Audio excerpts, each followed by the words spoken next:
Present करता हूं second video इस सीरीज में। सबसे पहला शब्द है स्पूरियस। स्पूरियस का मतलब होता है जो जैसा दिखता है वैसा नहीं हो, यानी बिल्कुल नकली, फेक।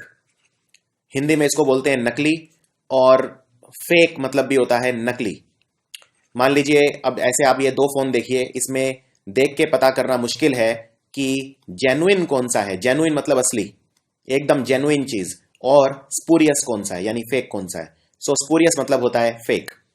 मैंने हर शब्द के लिए एक सेंटेंस भी आपके लिए बनाया है, जिससे आपको और ज्यादा क्लैरिटी आ जाए। जैसे इस वाली स्लाइड में जो मैंने सेंटेंस बनाया है वो ये है कि एक अच्छा इंश्योरेंस ऑफिसर वो है जो एक जेन्युइन क्लेम को एक स्पूरियस क्लेम से अलग करके देख सके। कई बार ऐसा देखा जाता है कि इंश्योरेंस कंपनियों को चूना लगाने के लिए लोग नकली पेपर का इस्तेमाल करते हैं और नकली एक्सीडेंट दिखाते हैं जिससे उनको क्लेम मिल जाए। एक अच्छा इंश्योरेंस ऑफिसर वो है जो असली और नकली का फर्क जान सके, यानी जेन्युइन और स्पूरियस का फर्क जान सके। अगला शब्द है ज़ेनिथ। ज़ेनिथ मतलब होता है शिखर। ये शिखर किसी भी तरह का हो सकता है। मान लीजिए अगर आप किसी पहाड़ के ऊपर चढ़ जाते हैं तो एक पहाड़ का शिखर हो सकता है। जैसे ये जो पर्सन है फोटो के अंदर, ये पहाड़ के ऊपर है, यानी ये ज़ेनिथ पर है। एग्जाम में ये वर्ड बहुत ज्यादा बार रिपीट हो चुका है, ज़ेनिथ। ज़ेनिथ के कुछ समानार्थी शब्द भी हैं, जैसे आक्मे। आक्मे मतलब भी होता है पिनेकल या शिखर। पिनेकल, पीक, जैसे माउंटेन पीक बोलते हैं, माउंटेन की चोटी यानी ऊंचाई पर। एक मैंने सेंटेंस बनाया है इसमें, Deepika Padukone is at the zenith of her career. Deepika Padukone ने अभी अभी फिल्म फेयर अवार्ड जीता है बेस्ट एक्ट्रेस के लिए, और बाजीराव मस्तानी और पीकू पिक्चरों के लिए भी नए अवार्ड्स दिए गए हैं। ये अपने कैरियर के शिखर पर हैं, यानी ज़ेनिथ। एक बात आपको और याद रखनी है, अगर आप ज़ेनिथ का बिल्कुल उल्टा शब्द चाहते हैं तो यह शब्द होता है नादिर। नादिर मतलब सबसे नीचे। मान लीजिए मैं अपने कैरियर में सबसे नीचे के पड़ाव पर हूं, उससे नीचे मैं नहीं जा सकता, तो उसको बोलते हैं नादिर, और ज़ेनिथ को बोलते हैं शिखर। मान लीजिए एक ट्रायंगल है, ट्रायंगल में सबसे ऊपर का जो पॉइंट होता है शिखर, इसे बोला जाता है एपेक्स। तो ज़ेनिथ का एक और समानार्थी शब्द है एपेक्स, और नादिर को आप बोल सकते हैं बेस। आपने हिंदी में एक कहावत भी सुनी होगी, अर्श से फर्श तक या फर्श से अर्श तक। फर्श मतलब होता है बेस और अर्श मतलब होता है आसमान, यानी कि एपेक्स या ज़ेनिथ। अगला शब्द है एनार्की। एनार्की शब्द कहां से बना, पहले ये देख लेते हैं इसकी पृष्ठभूमि क्या है। अंग्रेजी में एक रूट होती है जिसको बोलते हैं आर्क। आर्क मतलब होता है हेड। हेड यानी कि कोई भी जो हेड हो किसी चीज का, मान लीजिए कोई कमेटी का हेड हो या किसी सरकार का हेड हो, जैसे नरेंद्र मोदी अभी सरकार के हेड हैं लोकसभा के अंदर। आर्क मतलब होता है हेड। अब किसी शब्द के आगे अगर एन लगा देते हैं, ए एन अंग्रेजी में, तो वो उल्टा हो जाता है। एन आर्क मतलब जब कोई हेड ना हो। मान लीजिए किसी देश के अंदर ऐसी सरकार है जिसका कोई हेड ही ना हो, यानी निर्णय लेने वाला कोई लीडर ही ना हो, तो क्या होगा, चारों तरफ अफरा तफरी फैल जाएगी। चारों तरफ कोई अथॉरिटी का कोई रूल फॉलो नहीं करेगा, उसको बोलते हैं एनार्की। एनार्की मतलब अफरा तफरी, जब कोई सरकार ना हो, सरकार का कोई हेड ना हो, उसे बोलते हैं एनार्की। जैसे एक example, the killing of the Egyptian king created anarchy in the country, यानी इजिप्ट के राजा को मारे जाने के बाद देश में एनार्की फैल गई, क्योंकि अब राज करने वाला कोई नहीं था, अथॉरिटी मनवाने वाला कोई नहीं था। एनार्की के लिए और भी शब्द यूज होते हैं जो एग्जाम में आते हैं। एक अच्छा शब्द है जिसको बोलते हैं पेंडेमोनियम। पेंडेमोनियम मतलब भी होता है चारों तरफ अफरा तफरी, या आप इसको रैंडमनेस भी बोल सकते हैं। रैंडमनेस मतलब भी होता है अफरा तफरी। जनरली एनार्की सरकारों के सेंस में यूज होता है, लेकिन जनरल सेंस में भी यूज किया जा सकता है। अगला शब्द है कॉर्डियल। देखते हैं ये शब्द कहां से बना।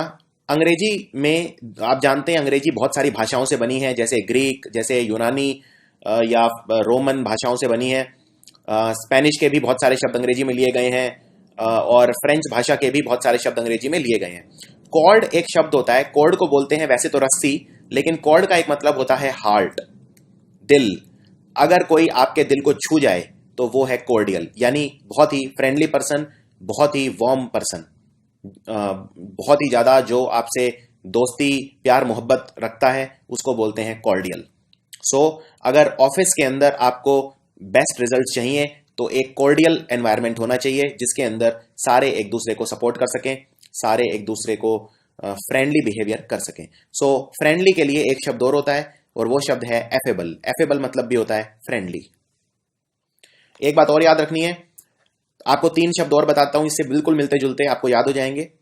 अगर मान लीजिए, अब क्योंकि मैंने आपको बताया कॉर्ड का मतलब होता है दिल, अगर 2 लोगों के दिल मिल जाएं यानी उनमें हो गया एकॉर्ड। एकॉर्ड का मतलब जब 2 लोग आपस में एग्रीमेंट कर लेते हैं यानी उनके दिल मिल जाते हैं। एकॉर्ड को बोलते हैं एग्रीमेंट। इसके लिए एक और शब्द भी है कंकॉर्ड। कंकॉर्ड मतलब भी होता है एग्रीमेंट, लेकिन इसका बिल्कुल उल्टा शब्द है डिस्कॉर्ड। DISCORD। अगर 2 लोगों में डिस्कॉर्ड हो जाएगा यानी 2 लोगों के बीच तनाव हो जाएगा, 2 लोगों के बीच असहमति हो जाएगी, और अगर सहमति हो जाएगी तो एकॉर्ड या कंकॉर्ड।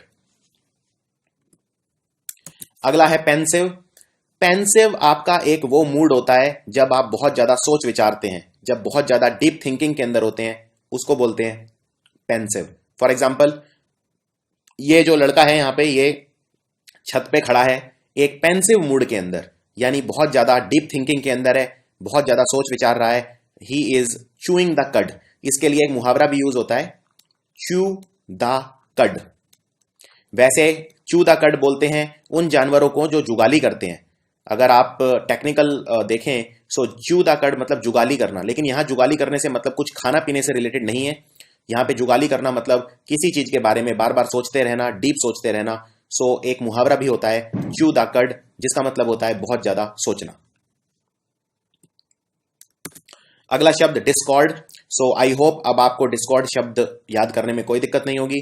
डिस्कॉर्ड शब्द मैं आपको बता चुका हूं। कॉर्ड मतलब होता है हार्ट और डिस मतलब होता है नेगेटिव, यानी अगर आपका किसी से तनाव हो जाए, लड़ाई हो जाए, असहमति हो जाए, उसको बोलेंगे डिस्कॉर्ड। और डिस्कॉर्ड का बिल्कुल उल्टा शब्द होगा एकॉर्ड या कंकॉर्ड। सो आई होप आप ये शब्द अब कभी नहीं भूलेंगे।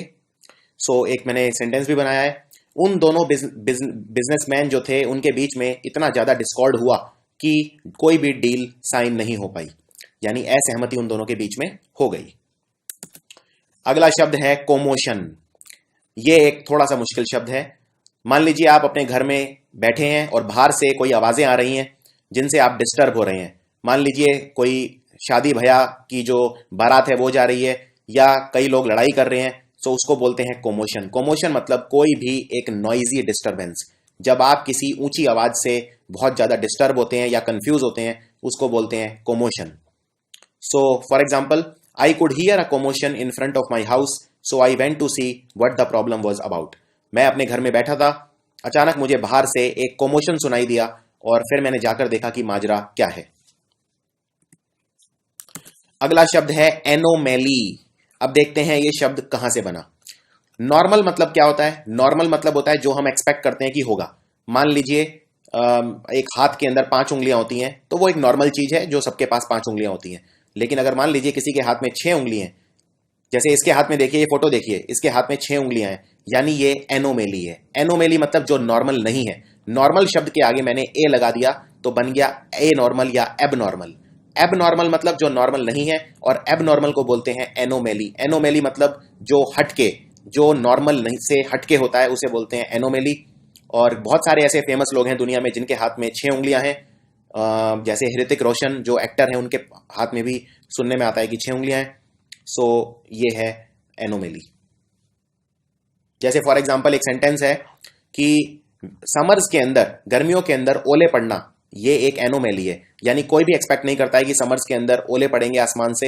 हेल स्टॉर्म्स, ओलों को बोलते हैं हेल स्टॉर्म्स अंग्रेजी में, लेकिन अगर पड़ जाएं तो वो एक एनोमेली है, यानी हटके, जो नॉर्मल से हटके, उसे बोलते हैं एनोमेली। ये शब्द बहुत इंपॉर्टेंट है। इक्विवोकल बहुत बार आ चुका है और थोड़ा सा समझना इसे मुश्किल भी है। इक्विवोकल देखिए वर्ड कहां से बना। अंग्रेजी में एक रूट होती है वोक। वोक मतलब होता है बात करना, टॉक। इसीलिए कोई भी चीज बातों से रिलेटेड उसे बोलते हैं वोक। जैसे फॉर एग्जांपल, अगर कोई पर्सन वोकल है, वोकल मतलब वो किसी टॉपिक पर काफी ज्यादा बोलता है, वोकल है। या फिर किसी चीज को लेके वो बहुत ज्यादा पैशनेट है, बहुत ज्यादा जुझारू है, बहुत ज्यादा एनर्जेटिक है, तो उसे बोलते हैं वोसिफेरस। वोसिफेरस भी वो होता है जो बहुत ज्यादा किसी मुद्दे पर बोलता है। सो इन दोनों में आप देख सकते हैं VOC, वोक का यूज हुआ है। नाउ इक्वी, इक्वी मतलब होता है इक्वल। जैसे फॉर एग्जांपल इक्वी डिस्टेंट, अगर ये मान लीजिए मेरा घर है और यहां से ये 2 पॉइंट हैं, एक A और एक ये B, और ये 2 पॉइंट मेरे घर से बिल्कुल इक्वल दूरी पे हैं, यानी ये इक्वी डिस्टेंट है। इक्वी मतलब इक्वल, यानी बराबर की दूरी पर है। सो इक्वी मतलब इक्वल और वॉक मतलब बात करना, यानी इक्वल शब्दों में बात करना। कहने का मतलब, अगर मान लीजिए आपसे कोई सवाल पूछा जा रहा है और आप उसका सीधा जवाब नहीं दे रहे हैं, आप इस तरह से जवाब दे रहे हैं कि उसके कई मीनिंग निकल रहे हैं। जैसे आपने जो जवाब दिया उसका मीनिंग कोई लेफ्ट में भी निकल सकता है या राइट में भी निकल सकता है, किसी भी दिशा में जा रहा है तो वो इक्विवोकल है। यानी कि बिल्कुल, एक तो होता है सपाट बात करना, सीधी स्ट्रेट फॉरवर्ड बात करना, और दूसरा होता है इक्विवोकेट करना। सो अगर आप सीधे शब्दों में जवाब नहीं देते हैं, यानी आप अपनी बात में रखते हैं डाउट, उसको बोलते हैं एम्बिग्विटी, या उससे शब्द बना एम्बिगुअस। सो इक्विवोकल और एम्बिगुअस एक ही मतलब है इनका, और इनका मतलब होता है सीधे शब्दों में बात नहीं करना। और इसके बिल्कुल उल्टे शब्द होते हैं, आप इन दोनों शब्दों के आगे अन लगा दीजिए, UN, तो एक बन गया अनइक्विवोकल और दूसरा बन गया अनएम्बिगुअस। अनएम्बिगुअस मतलब एकदम साफ साफ बात करना, बिल्कुल सटीक सीधे शब्दों में जवाब देना, यानी अनएम्बिगुअस स्ट्रेट फॉरवर्ड, और अनइक्विवोकल मतलब भी होता है straight forward. So I hope ये वर्ड्स आपको क्लियर हो। ये काफी हाई फ्रीक्वेंसी वर्ड्स हैं दोनों। अगला है लूसिड। लूसिड मतलब होता है बहुत ही साफ साफ समझाना, समझना किसी चीज को।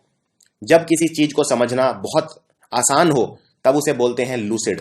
फॉर एग्जाम्पल, मैंने अपने टीचर से एक क्वेश्चन पूछा और उस टीचर ने मुझे बहुत ही लूसिड एक्सप्लेनेशन दिया। लूसिड एक्सप्लेनेशन यानी इतने अच्छे से समझाया कि मुझे सब कुछ बहुत ही जल्दी से समझ में आ गया, क्योंकि उनका एक्सप्लेनेशन था वो काफी लूसिड था। सो लूसिड मतलब एकदम क्लियर, एकदम इजी टू अंडरस्टैंड। अगला शब्द है प्रेसिपिटेट। इस शब्द को समझना थोड़ा सा कठिन है। प्रेसिपिटेट क्या होता है? प्रेसिपिटेट के 2 मीनिंग होते हैं। एक तो हम केमिस्ट्री में, रसायन विज्ञान के अंदर यूज करते हैं इसे। सॉल्यूशन के 2 पार्ट होते हैं, एक तो सॉल्यूशन जो ऊपर होता है और एक नीचे जो बैठ जाता है, जो प्रेसिपिटेट होता है। और दूसरा जो ज्यादा कॉमन है वो ये, जब आप किसी चीज के होने की उम्मीद नहीं करते और वो किसी चीज के कारण हो जाता है, उसे बोलते हैं प्रेसिपिटेट। फॉर एग्जाम्पल, मान लीजिए अगर आपने सीट बेल्ट नहीं लगाई गाड़ी के अंदर, तो आप सोचते हैं कोई बात नहीं, सीट बेल्ट नहीं लगाई कुछ नहीं होगा। लेकिन मान लीजिए अगर आपका छोटा सा भी एक्सीडेंट हो जाता है और आपने सीट बेल्ट नहीं लगाई, यानी कि it can precipitate into a life threatening situation, यानी उससे मृत्यु भी हो सकती है। यानी वो जो छोटा सा एक्सीडेंट है वो मृत्यु के अंदर प्रेसिपिटेट हो जाएगा। कहने का मतलब, जब आप किसी अनएक्सपेक्टेड चीज को, जिसको आप बिल्कुल एक्सपेक्ट नहीं कर रहे, और वो अचानक हो जाता है किसी कारण की वजह से, उसके लिए वर्ड यूज करते हैं प्रेसिपिटेट। अगला शब्द है असुआज। ये एक काफी अच्छा शब्द है और इससे मिलते जुलते शब्द अक्सर पूछे जाते हैं। असुआज का मतलब होता है किसी चीज की तीव्रता को कम करना, किसी चीज के प्रभाव को कम करना। मान लीजिए अगर आपके कमरे में आपने खाना छोड़ दिया 5-6 दिन से, और वो खाना सड़ गया है, उस पर फंगस लग गई है, उसमें से बदबू आ रही है। कई बार मान लीजिए आप अपना पुराना फ्रिज खोलते हैं, उसमें से स्मेल आती है, तो आप क्या करेंगे? पूरे कमरे में स्मेल फैल गई तो आप परफ्यूम स्प्रे करेंगे कमरे में, यानी आप स्मेल को असुआज कर रहे हैं। यानी किसी चीज के प्रभाव को कम करना, उसे बोलते हैं असुआज। इसके लिए और भी शब्द हैं, जैसे सूद, मिटिजेट, काम या रिलीव। ये जनरली जो चारों शब्द हैं ये दर्द के लिए यूज होते हैं। जैसे फॉर एग्जांपल, अगर आपके पेट में दर्द होगा और आप दवाई ले लेते हैं, तो आप अपने पेट के दर्द को क्या कर रहे हैं? असुआज या मिटिजेट या कम कर रहे हैं, यानी रिलीव कर रहे हैं, या अपने आप को काम, पहले से शांत कर रहे हैं या सूद कर रहे हैं। सो ये है मतलब असुआज का। अगला है एरुडाइट। बहुत अच्छा शब्द है। एरुडाइट मतलब कोई बहुत ही विद्वान। एरुडाइट को बोलते हैं विद्वान, जिसके पास बहुत सारा ज्ञान है, बहुत ज्यादा नॉलेज है। इसको स्कॉलर भी बोला जाता है, जिसके पास बहुत ज्यादा ज्ञान हो। इसीलिए जनरली हम, जो व्यक्ति PhD करता है उसे भी बोलते हैं कि वो एक स्कॉलर है, यानी वो एक बहुत ही एरुडाइट, पढ़ा लिखा व्यक्ति है। इसके नाम के आगे डॉक्टर भी लगा दिया जाता है। So doctor APJ Abdul Kalam ये एक एरुडाइट पर्सन थे। So erudite is a very very positive word. अगला शब्द है ओपेक। ओपेक को बोलते हैं अपारदर्शी, जिसमें से लाइट पास नहीं होती, उसको बोलते हैं अपारदर्शी। जैसे फॉर एग्जांपल, हमारे घर के जो बाथरूम हैं उनकी जो खिड़कियां हैं वो कैसी होती हैं? ओपेक, जिससे बाहर वाले अंदर ना झांक पाए, और अंदर, तो ये ओपेक होती हैं। देखिए, अंग्रेजी में जब भी आप कोई शब्द याद करें तो उसके 2 तरह से मीनिंग निकल सकते हैं। फॉर एग्जाम्पल, अगर मैं बोलता हूं कि वो पर्सन काफी ओपेक है, इसका क्या मतलब है? अब वो पर्सन ऐसा तो है नहीं कि जिसके अंदर से लाइट पास नहीं हो रही।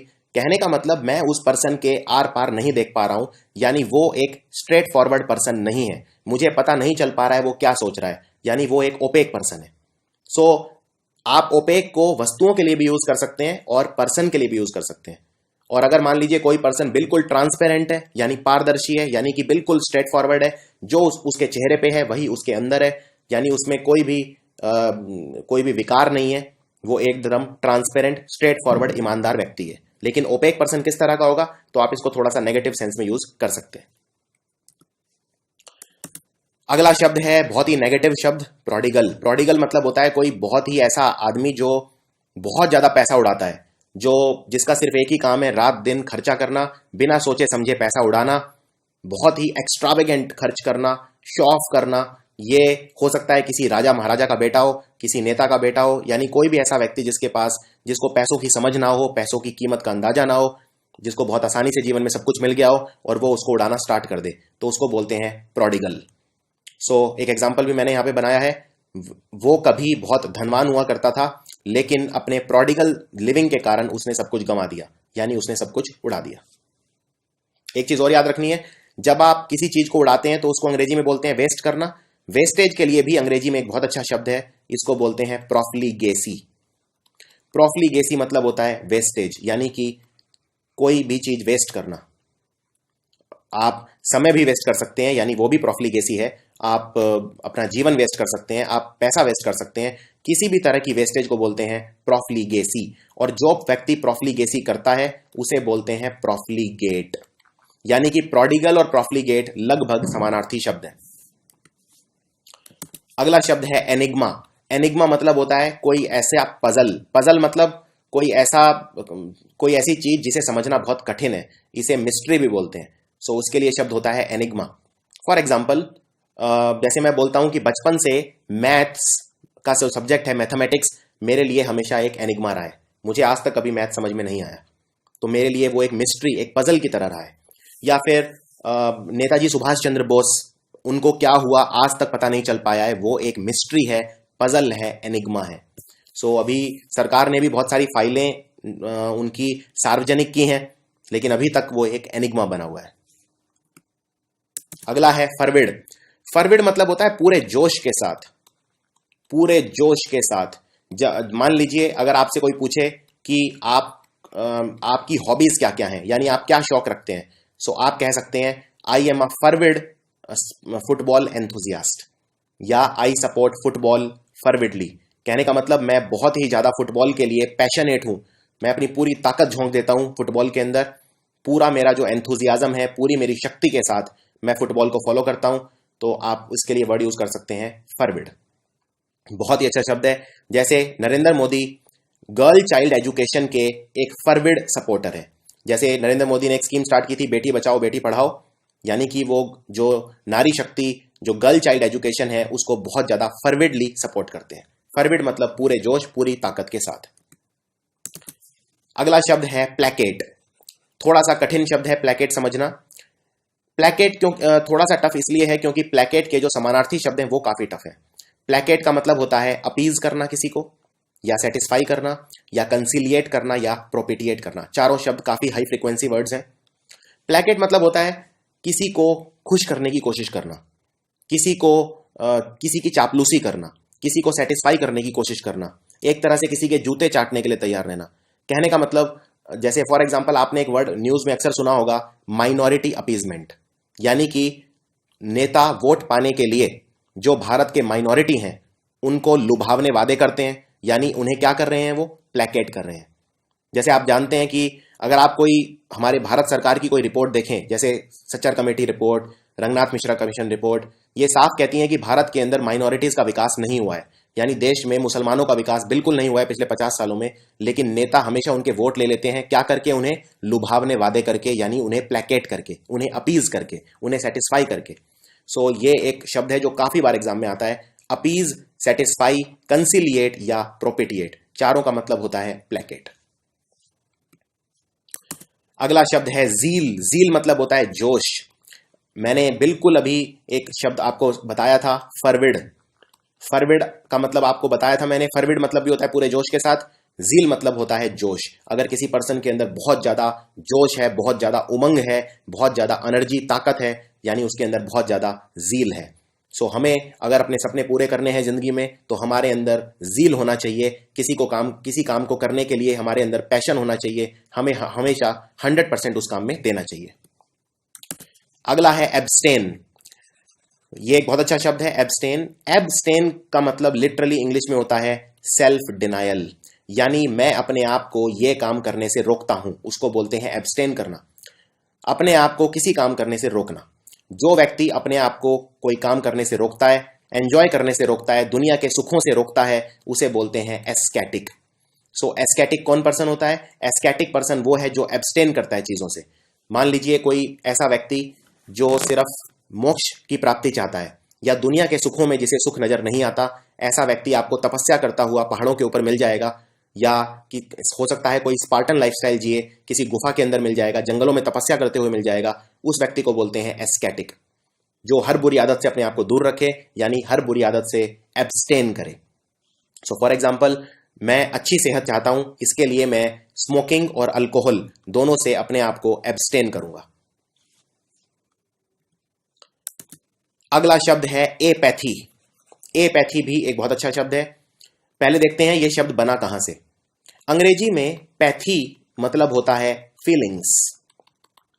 किसी के प्रति अगर आपके अच्छे फीलिंग्स हैं, यानी आपकी है सिंपैथी। सिंपैथी मतलब आपकी सहानुभूति, यानी आप उसका अच्छा सोचते हैं। और इससे भी एक स्ट्रॉन्ग वर्ड होता है जिसको बोलते हैं एम्पैथी। एम्पैथी मतलब जब आप किसी के लिए कुछ करना चाहते हैं, जब आप उसके शूज में चलते हैं। फॉर एग्जाम्पल कहने का, मान लीजिए अगर कोई पेशेंट है, रोड के किनारे पड़ा है कोई, मान लीजिए आदमी, तो एक तो होता है आप उसके प्रति अच्छी भावना रखें, उसे बोलते हैं सिंपैथी। एक होता है कि आप उसे हॉस्पिटल लेके चले जाएं, यानी आपने उसके लिए काफी कुछ किया, आपकी जो कंपैशन है उसके प्रति है, सो आपने दिखाई एम्पैथी। और एक होता है एपैथी। पैथी मतलब होता है फीलिंग्स, और इसके आगे ए लगा दिया, मतलब उस चीज का अभाव। अगर आपके पास उस किसी के लिए कोई फीलिंग्स नहीं है, यानी आप एपैथेटिक हो, यानी आपके पास है एपैथी, यानी कि आपको इससे फर्क ही नहीं पड़ता। सो इसको बोलते हैं आई डोंट केयर, यानी मुझे फर्क नहीं पड़ता, मेरे पास है एपैथी, यानी मैं एपैथेटिक हूं। जैसे फॉर एग्जांपल आजकल दिल्ली में हर तरफ कचरा फैला हुआ है, लेकिन दिल्ली सरकार को फर्क ही नहीं पड़ रहा है। So Delhi government has an apathetic attitude towards the people. Delhi सरकार का जो लोगों के प्रति नजरिया है वो कैसा है? एपैथेटिक। अगला है शब्द एडल्ट्रेट। एडल्ट्रेट करना यानी किसी चीज को इम्प्योर बनाना। फॉर एग्जाम्पल अगर मैं दूध में पानी मिला रहा हूं, तो मैं दूध को क्या कर रहा हूं? एडल्ट्रेट, यानी दूध की जो शुद्धता है उसे कम कर रहा हूं। सो किसी भी चीज को अशुद्ध करना, किसी भी चीज को शुद्ध बनने से रोकना, उसको बोलते हैं एडल्ट्रेट करना। जैसे अक्सर हमारी सब्जियों के अंदर इंजेक्शन लगते हैं, हमारी जो दूध है उसके अंदर यूरिया मिलाया जाता है, ये सब एक तरीके हैं एडल्ट्रेट करने के। आज हम ज्यादातर चीजें जो बाजार में खाते हैं वो एडल्ट्रेटेड खाते हैं। जैसे फॉर एग्जांपल अगर आप दाल खरीदेंगे, दाल में पत्थर मिलेगा, यानी कि दाल कैसी है? एडल्ट्रेटेड। अगला शब्द है ओडेशियस। ओडेशियस मतलब होता है निडर, बोल्ड, जिसमें रिस्क लेने का दम हो, जो साहसी हो। सो जिसके अंदर साहस है वो है ओडेशियस। जैसे फॉर एग्जांपल ये लड़का मगरमच्छ की फोटो खींच रहा है, यानी ये काफी ओडेशियस है। ओडेशियस को बोलते हैं बोल्ड या डेयरिंग, जिसमें रिस्क लेने की हिम्मत हो, जिसके अंदर डर ना हो। डर के लिए अंग्रेजी में एक बहुत अच्छा वर्ड होता है जिसे बोलते हैं ट्रेपिडेशन। ट्रेपिडेशन मतलब डर। और जिस पर्सन में डर बिल्कुल नहीं होता उसको बोलते हैं इनट्रेपिड। आप ट्रेपिडेशन के आगे इन लगा दीजिए। आप जानते हैं अगर अंग्रेजी में मैं किसी शब्द के आगे इन लगा दूं मतलब उल्टा हो जाता है। फॉर एग्जाम्पल अगर कोई उचित काम है मतलब एप्रोप्रिएट है, अगर मैं इसको इनएप्रोप्रिएट कर दूंगा मतलब अनुचित। इसी तरह से ट्रेपिडेशन मतलब फियर, और इनट्रेपिड कौन होगा फिर? फियरलेस, यानी ऑडेशियस, यानी कि बोल्ड, साहसी। सो साहसी पर्सन के लिए और भी शब्द होते हैं। आप इसको ब्रेव भी बोल सकते हैं जिसके अंदर साहस है। आप इसे गैलेंट भी बोल सकते हैं। गैलेंट शब्द बना है गैलेंट्री से। जैसे आपने अक्सर सुना होगा गैलेंट्री अवार्ड दिए जाते हैं रिपब्लिक डे के ऊपर, परमवीर चक्र, वीर चक्र, अशोक चक्र, ये सब गैलेंट्री अवार्ड है। एक और शब्द इसके लिए यूज होता है जिसे बोलते हैं शिवलरी। शिवलरी मतलब होता है बहादुरी, और शिवलरस पर्सन होता है जो बहादुर होता है। सो फॉर एग्जाम्पल अभी दिल्ली में प्रदूषण कम करने के लिए दिल्ली सरकार ने एक फॉर्मूला चलाया गाड़ियों का, ऑड इवन फॉर्मूला। ये एक काफी ऑडेशियस कदम था, यानी काफी साहसी कदम था पोल्यूशन कम करने के लिए। अगला शब्द है लैकोनिक। लैकोनिक मतलब बहुत ही कम बोलना, बहुत ही कम शब्दों का इस्तेमाल करना। देखिए, बहुत तरह के ऐसे लोग होते हैं जो बहुत कम बोलना पसंद करते हैं। जरूरी नहीं है अगर कोई व्यक्ति कम बोलता है तो उसमें कॉन्फिडेंस की कमी है।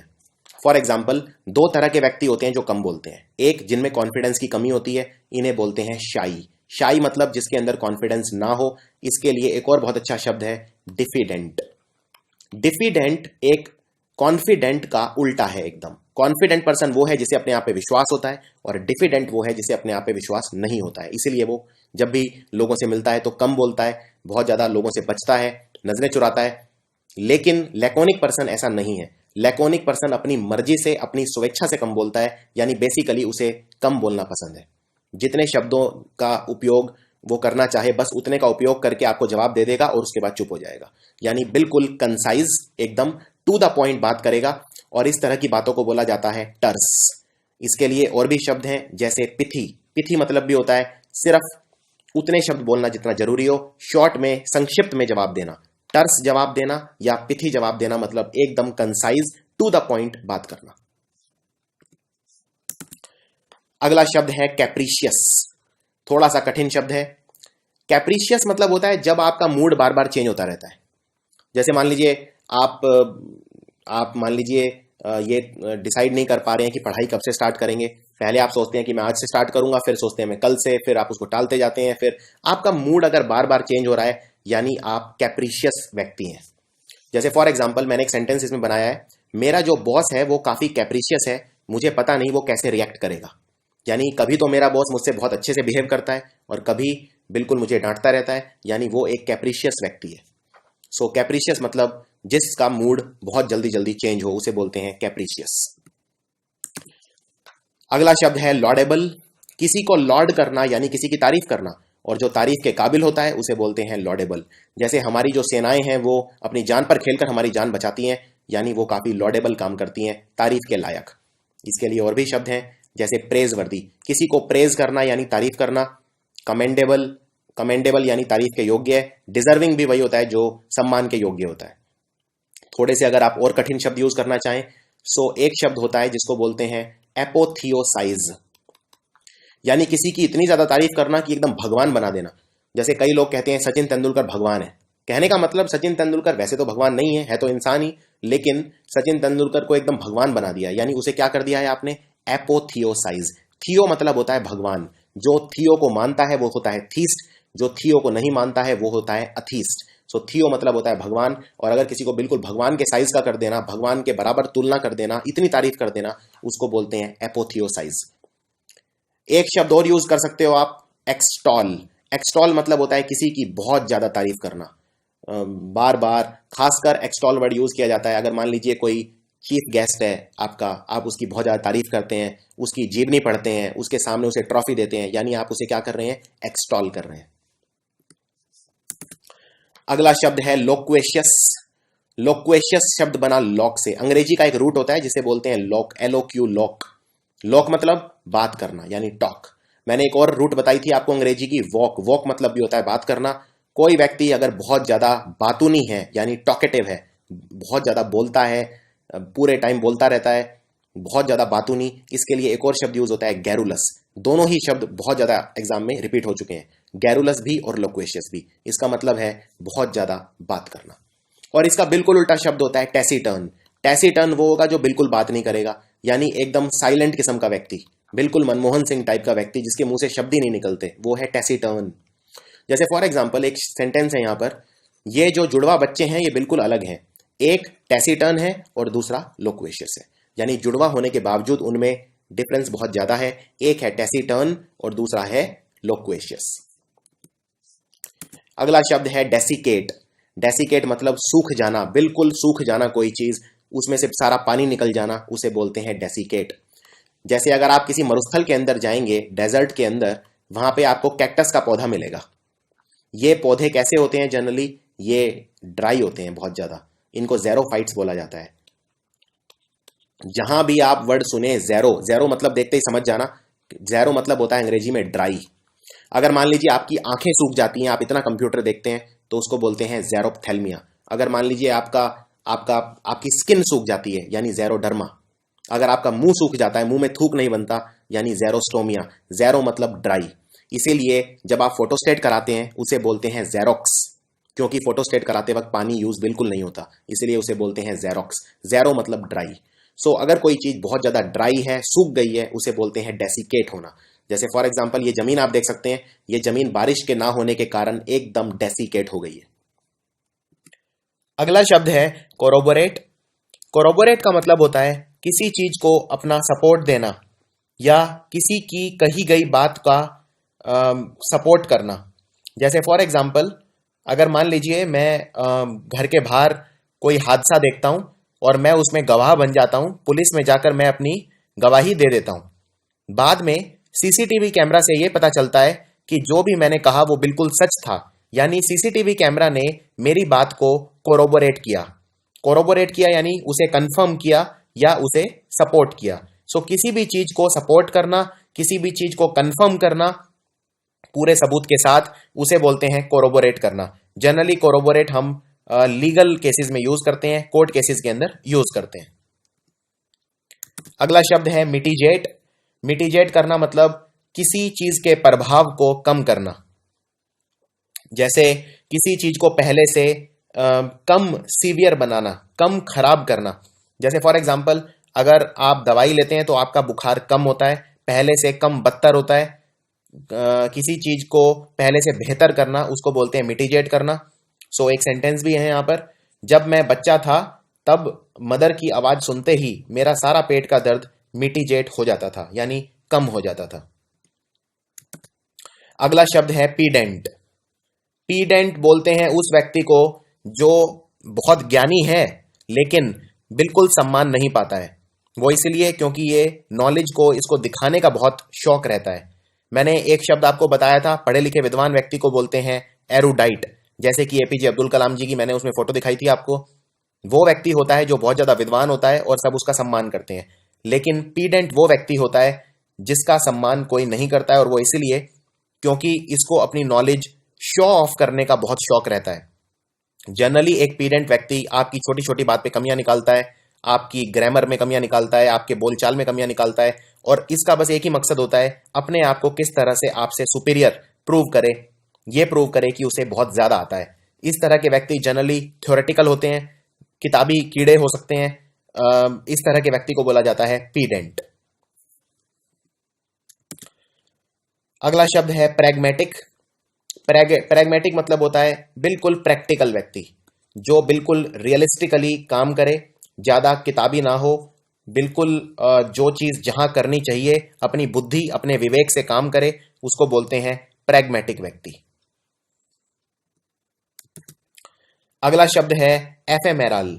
एफेमेरल मतलब होता है वो चीज जो बहुत कम समय के लिए जिंदा रहती है, उसे बोलते हैं एफेमेरल। हो सकता है आप कोई सपना देख रहे हो जो पल भर के लिए आपने देखा, यानी वो सपना था एफेमेरल। इसी तरह बहुत सारे ऐसे पौधे होते हैं, ऐसे जानवर होते हैं जो कुछ समय के लिए जिंदा रहते हैं।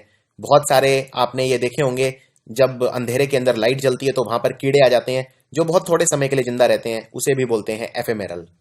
दूसरी बात, जरूरी नहीं कि एफेमेरल शब्द का यूज सिर्फ पौधों के लिए या जानवरों के लिए हो, ये शब्द फिलोसॉफिकल भी हो सकता है।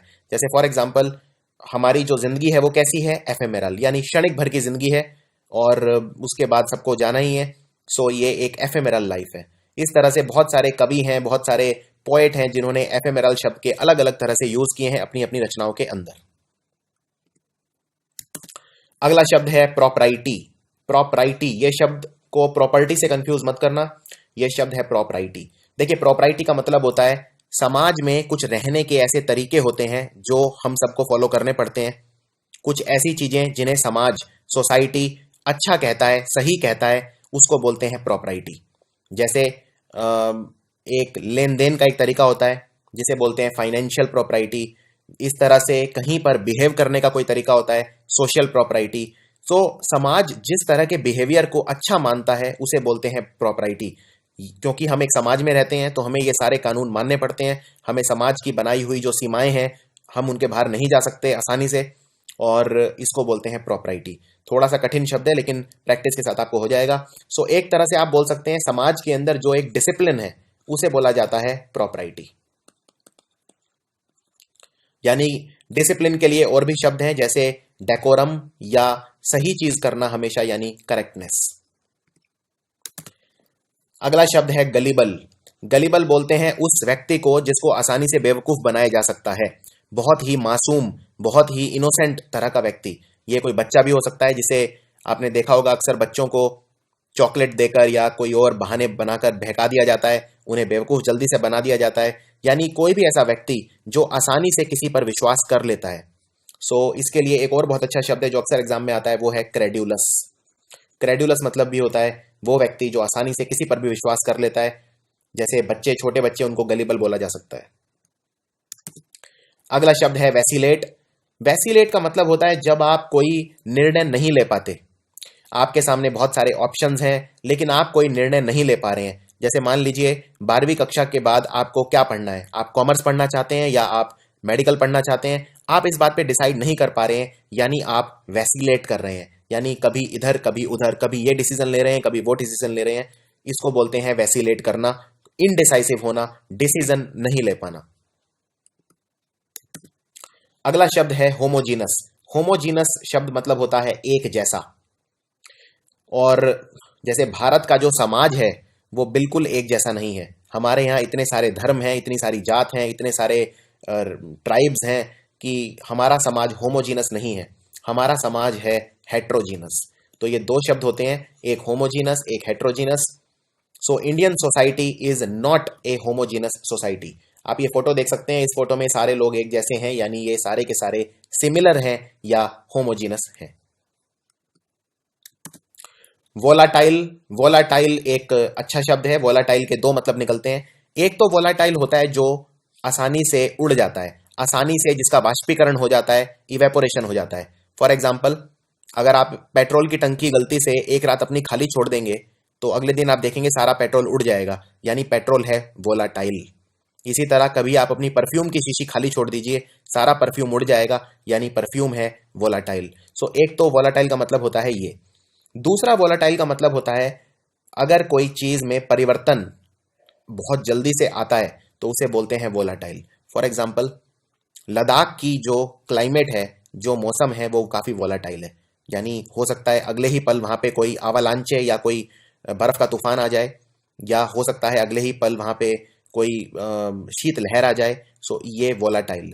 यानी जैसे मान लीजिए अगर मैं बोलता हूं कि सीरिया, सीरिया का जो पॉलिटिकल क्लाइमेट है, सीरिया की जो राजनीति है आज की, वो काफी वोलाटाइल है, क्योंकि वहां पर चीजें बहुत जल्दी जल्दी परिवर्तित हो रही हैं। एक तरफ इस्लामिक स्टेट आतंकवादी संगठन है, वो वहां पे पैर जमाने की कोशिश कर रहा है, दूसरी तरफ असाद की आर्मी। सो काफी एक गहमा गहमी है, काफी एक तनाव है, यानी वोलाटाइल है। सो इसके आई होप आपको दोनों मतलब क्लियर होंगे वोलाटाइल का। एक वोलाटाइल का मतलब होता है फिजिकल चीज जो उड़ जाती है, और दूसरा जिसका मतलब होता है तनावपूर्ण वातावरण जो बहुत जल्दी जल्दी परिवर्तन लेता है। अगला शब्द है एडवोकेट। एडवोकेट वो व्यक्ति होता है जो आपको सपोर्ट करता है, पब्लिकली सबके सामने सपोर्ट करता है, वो होता है एडवोकेट। इसीलिए कई बार हम जो हमारा वकील होता है उसे भी एडवोकेट बोल देते हैं, क्योंकि एडवोकेट कर रहा है वो हमें सपोर्ट कर रहा है, किसी केस के अंदर वो हमारा साथ दे रहा है। एक और शब्द आपको याद रखना है, जिस तरह से कोई व्यक्ति आपको सपोर्ट करता है तो वो होता है आपका एडवोकेट, इसी तरह से जो आपको विरोध करेगा आप उसको बोलेंगे एडवर्सरी। एडवर्सरी मतलब आपका विरोधी, आपका आलोचक। अगला शब्द है एंटीपैथी। सो पैथी शब्द का मतलब मैं आपको बता चुका हूं। पैथी शब्द का मतलब होता है अंग्रेजी में फीलिंग्स, और एंटी मतलब होता है अगर आप किसी चीज के विरोध में हो जाएं, यानी आप उसके एंटी हो जाते हैं। फॉर एग्जाम्पल, कुछ लोग ऐसे होते हैं जो दूसरे लोगों से घुलना मिलना पसंद नहीं करते, उनको बोलते हैं एंटी सोशल, यानी वो सबके साथ सोशल होना, घुलना मिलना पसंद नहीं करते। एंटी मतलब अगेंस्ट। अगर आपकी फीलिंग किसी चीज के अगेंस्ट है, यानी उसके लिए आपके प्रति है एंटीपैथी। यानी एंटीपैथी मतलब किसी चीज को नापसंद करना, किसी चीज से नफरत करना। जैसे मान लीजिए, I have a fundamental antipathy to capitalism. कई देश कैपिटलिज्म पॉलिसी इकोनॉमिक्स के अंदर, अर्थव्यवस्था के अंदर फॉलो करते हैं, और मुझे इस बात से आपत्ति है, यानी I have a fundamental antipathy to capitalism. यानी किसी चीज से जब आप नफरत करेंगे तो आप उससे बचेंगे, किसी चीज से बचना उसको बोलते हैं एवर्जन। एवर्जन मतलब किसी चीज से बचना, किसी चीज को अपने से दूर रखना, और किसी चीज को नापसंद करना यानी डिसलाइक। अगला शब्द है बोल्स्टर। बोल्स्टर मतलब किसी चीज को सपोर्ट करना या किसी चीज की क्षमता को बढ़ाना। जैसे भारतीय वायुसेना फ्रांस से रफायल प्लेन खरीद रही है क्योंकि वो अपनी जो वायु सुरक्षा है उसे पहले से मजबूत करना चाहती है, यानी बोल्स्टर करना चाहती है। अगर मान लीजिए किसी कुर्सी की 3 टांग हैं, आप अगर चौथी टांग भी लगा देते हैं तो कुर्सी को सपोर्ट मिल जाएगा, यानी आप कुर्सी को बोल्स्टर करेंगे। सो किसी चीज को पहले से मजबूत करना, किसी चीज की ताकत बढ़ाना, उसे बोलते हैं बोल्स्टर करना। फॉर एग्जाम्पल मैंने एक सेंटेंस लिखा है यहाँ पे, जब मैंने बैडमिंटन मैच में शुरू के 3 पॉइंट लगातार जीत लिए तो मेरा कॉन्फिडेंस बोल्स्टर हो गया, यानी मेरे कॉन्फिडेंस के अंदर वृद्धि हुई। अगला शब्द है कैकोफोनी। कैकोफोनी बोलते हैं कर्कश आवाज, जो आवाज बिल्कुल सुनने में अच्छी नहीं होती, कर्कश आवाज। जैसे मान लीजिए अगर कोई 10-15 लोग आपस में लड़ रहे हैं, चिल्ला रहे हैं एक दूसरे पर, तो उसको बोलेंगे कैकोफोनी। कैकोफोनी यानी कर्कश आवाज। जैसे कौवे की आवाज होती है तो वो कर्कश मानी जाती है, बिल्कुल सुरीली मीठी आवाज नहीं होती है, ये होती है कैकोफोनी। अगला है डी राइड। किसी को डी राइड करना यानी किसी का मखौल उड़ाना। मखौल मतलब किसी का मजाक उड़ाना, किसी को रिडिक्यूल करना, किसी को घृणा की नजर से देखना, किसी का मजाक उड़ाना सबके सामने, उसको बोलते हैं डी राइड करना। सो फॉर एग्जाम्पल जब नदी के ऊपर डैम बनाने का निर्णय लिया गया तो जितने भी जो एनवायरमेंटलिस्ट हैं उन्होंने इस डिसीजन को रिडिक्यूल किया या डी राइड किया। अगला है डिसोनेंस। डिसोनेंस मतलब जब कुछ चीजों के अंदर या कुछ लोगों के अंदर आपस में असहमति होती है तो उसे बोलते हैं डिसोनेंस। मान लीजिए 2 लोग म्यूजिक इंस्ट्रूमेंट बजा रहे हैं, एक गिटार बजा रहा है, दूसरा तबला बजा रहा है। तबला और गिटार हमेशा साथ साथ चलने चाहिए, तभी उनमें धुन निकलेगी, तभी वो मधुर होगी। अगर मान लीजिए तबला आगे आगे भाग रहा है, गिटार पीछे पीछे, यानी उन दोनों के अंदर हो गया है डिसोनेंस। डिसोनेंस का बिल्कुल उल्टा शब्द होता है रेजोनेंस। रेजोनेंस मतलब जब 2 चीजें बिल्कुल साथ साथ चलती हैं, जिनमें बहुत ज्यादा समानता होती है, सिनर्जी होती है, उसे बोलते हैं रेजोनेंस। लेकिन डिसोनेंस मतलब जब 2 चीजों में असहमति होती है। तो जैसे मान लीजिए अगर 2 लोग गिटार बजा रहे हैं और धुन दोनों की एक साथ नहीं निकल रही, तो दोनों के अंदर है डिसोनेंस। ये शब्द इस तरह से भी यूज हो सकता है और ये लोगों के सेंस में भी यूज हो सकता है।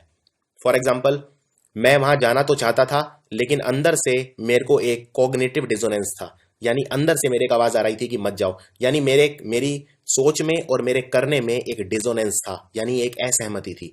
तो किसी भी तरह से इस शब्द का इस्तेमाल किया जा सकता है। अगला शब्द है इनजेनुअस। इनजेनुअस मतलब होता है इनोसेंट, बहुत ही मासूम, जो आसानी से किसी पे विश्वास कर ले। इससे रिलेटेड मैंने एक और शब्द, बिल्कुल ऐसा शब्द आपको बताया था जिसका मतलब था गलिबल। तो गलिबल और इनजेनुअस एकदम एक जैसे शब्द हैं। तो एक बच्चे को कहा जा सकता है इनजेनुअस, या इसे कहा जा सकता है नाइव। नाइव मतलब होता है जो उतना ज्यादा कुशल नहीं है, किसी काम में निपुण नहीं है, अनस्किल्ड है, जो अभी कैरियर शुरू ही कर रहा है, या कोई बच्चा है जिसने उतनी दुनिया नहीं देखी है अभी, जिसको उतना दुनिया के बारे में नहीं पता है, वो एक इनजेनुअस है। अगला है लथार्जिक। लथार्जिक मतलब आलस, बहुत ज्यादा आलस, कोई काम करने की इच्छा ना रखना, बहुत ज्यादा डल होना, स्लो होना, स्लगिश होना। जैसे फॉर एग्जाम्पल, उसने पूरी रात शराब पी ली थी, उसके बाद जब वो काम पे आया तो पूरे दिन लथार्जिक था, यानी उसका बिल्कुल काम करने का मन नहीं कर रहा था, पूरे टाइम उसमें आलस भरा हुआ था। सो ये शब्द है लथार्जिक। अगला शब्द है मैलिएबल। मैलिएबल मतलब होता है कोई ऐसा व्यक्ति, वैसे मैलिएबल के 2 मतलब होते हैं। मैलिएबल का एक मतलब ये भी होता है अगर आप कोई धातु लेते हैं, कोई मेटल, और अगर आप उसे मोड़ सकते हैं बिना तोड़े हुए, तो उसे बोलते हैं मैलिएबल।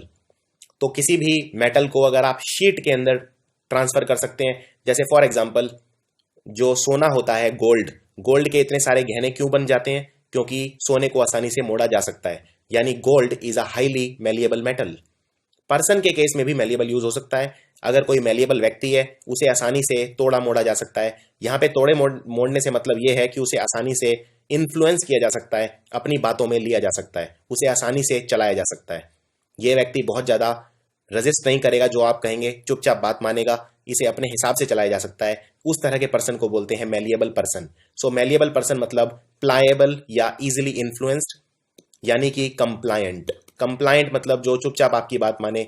आप इसको सर्वाइल भी बोल सकते हैं, जिसे आसानी से मैनेज करना बहुत आसान है जिस पर्सन को, या आप इसे ऑब्सिक्वस भी बोल सकते हैं। ऑब्सिक्वस मतलब भी होता है कोई ऐसा व्यक्ति जो चुपचाप आपकी बात माने। अगला शब्द है मिसएंथ्रोप। मिसएंथ्रोप मतलब होता है मानवता से नफरत करने वाला, जो सबसे नफरत करता है, पूरी मानव जाति से नफरत करता है, उसे बोलते हैं मिसएंथ्रोप। एंथ्रोप मतलब होता है, द वर्ड एंथ्रो मतलब होता है मानवता, मैनकाइंड, और मैनकाइंड की स्टडी को बोलते हैं एंथ्रोपोलॉजी। सो एंथ्रोप का मतलब जो सारी मानवता से नफरत करे। अगला शब्द है ऑब्ड्यूरेट। ये एक अच्छा शब्द है, ऑब्ड्यूरेट। ऑब्ड्यूरेट होता है जो बिल्कुल आपकी बात ना माने, जो अपनी बात पे एकदम अड़िग रहे, जिद्दी, इसको बोलते हैं। इसको आप एडमेंट भी बोल सकते हो, जो अपनी बात पे डटा रहे और आपकी बात बिल्कुल ना सुने, यानी एकदम स्टबन, सन की किस्म का व्यक्ति, जो जिसे अपनी बात से हिलाना बहुत मुश्किल हो, इसे बोलते हैं अनयील्डिंग या इंट्रैक्टेबल। ये सारे हैं इसके समानार्थी शब्द। सो फॉर एग्जाम्पल, उससे बात करके कोई फायदा नहीं है, क्योंकि वो एकदम ऑब्ड्यूरेट है, यानी आपके विचारों को ऐसा व्यक्ति बिल्कुल शरण नहीं देगा, उसको आपकी बात नहीं सुनेगा, आपकी बातों को बिल्कुल इग्नोर कर देगा। सो इसको बोलते हैं ऑब्ड्यूरेट। अगला होता है शब्द ऑस्टेंटेशियस। बहुत ही ज्यादा हाई फ्रीक्वेंसी वर्ड है ये। ऑस्टेंटेशियस मतलब दिखावा, बहुत ज्यादा शो ऑफ करना। जैसे इस व्यक्ति ने देखिए कितने सारे गहने पहने हुए हैं, ये बहुत ज्यादा शो ऑफ कर रहा है। पार्टी के अंदर आप अक्सर ऐसे लोग देखेंगे जो बहुत ज्यादा गहने पहनते हैं, बड़ी बड़ी गाड़ियों में आते हैं, वो सब कर रहे हैं शोई। इसको बोलते हैं शोई या गॉडी या प्रिटेंशियस। सो इन ये तीनों ही शब्द बहुत इंपॉर्टेंट है, इनका मतलब होता है बहुत ज्यादा दिखावा करना। अगला है फिलेंथ्रोपिस्ट। एंथ्रो मतलब मैंने बताया आपको मानवता, और मैंने आपको शब्द बताया था जो मानवता से नफरत करे वो है मिसएंथ्रोप। फिलेंथ्रोपिस्ट होता है उसका बिल्कुल उल्टा, जो मानवता से प्यार करे। देखिए अंग्रेजी में फिल मतलब होता है लव, फिल, और अंग्रेजी में फिल का उल्टा शब्द होता है फोब। फोब मतलब जब आप किसी चीज से नफरत करते हैं या डरते हैं, इसीलिए फोब से वर्ड बनता है फोबिया। फोबिया मतलब किसी चीज का डर। जैसे अगर आपको ऊंचाई से डर लगता है तो एक्रोफोबिया, मकड़ियों से डर लगता है ओफिडियोफोबिया। इस तरह से किसी भी चीज से फोबिया मतलब डर, लेकिन प्यार मतलब लव। सो फिल एंथ्रो, एंथ्रो मतलब मानवता, फिल मतलब लव, जो मानवता से प्यार करे। और ऐसा व्यक्ति कौन होगा जो मानवता से प्यार करेगा? जो बहुत ज्यादा अपना कमाया हुआ धन मानवता के ऊपर खर्च करेगा, जैसे बिल गेट्स। बिल गेट्स की जो bill and Melinda Gates foundation है, हर साल लाखों करोड़ों रुपया मानवता की भलाई के लिए खर्च करती है, यानी बिल गेट्स हैं एक फिलेंथ्रोपिस्ट।